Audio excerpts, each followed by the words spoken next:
Hello everybody, so we're going to talk about graphing parabolas from these quadratic equations, and really there are only two types of graphs that you'll see, a u going up or u going down, and that is, both of these are governed basically by this a that's out in front of either of these forms. So if you take a really big number and you put in for x, this is going to dominate over whatever this k value is. So this is just, even this k value is a million.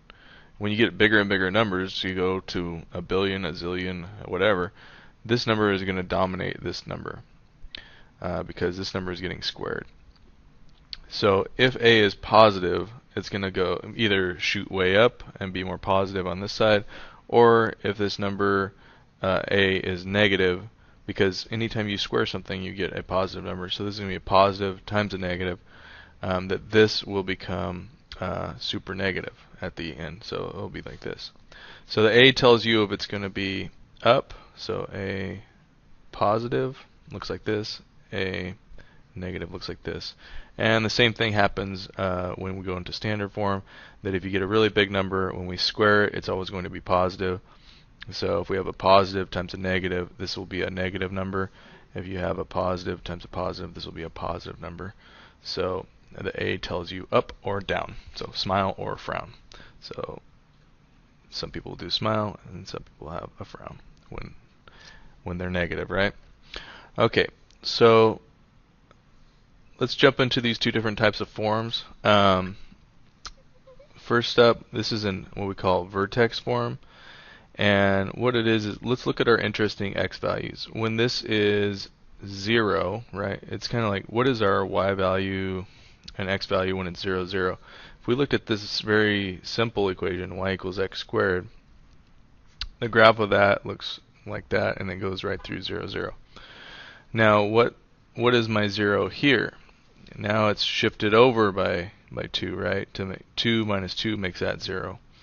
And then if I make y equal 0, it shifts this whole thing up. So the function gets changed by adding 3 to it. So the whole thing gets moved up 3. So I can tell you right now that the vertex is going to be located at the point x equals 2 and y equals 3, because it's shifted away from that 0, 0 point by 2. See, it's actually the opposite of this number, and it is this number for the y, because we're making this whole function value increase by 3. Okay, and then we can throw in our axes. Let's see. So when the x value is 0 is another important point. That's going to be our y-intercept. So that's one thing I figure out right away. So 0 minus 2 is just negative 2. Negative 2 squared is positive 4. And then 4 times 3 is 12 plus 3. So this is 15. So when x is equal to 0, I get a y value of 15. So I can just say this is 15 right here, and I can have the parabola there and just fill in my axes and my vertex, and there it is. All of them have the same shape, so I can give you the shape and then just fill in the axes. This one right here, so this one is a negative a, so that means it's going to be a frown.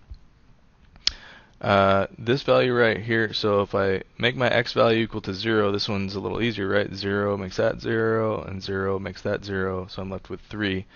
So I can tell you right now that the y-intercept is 3.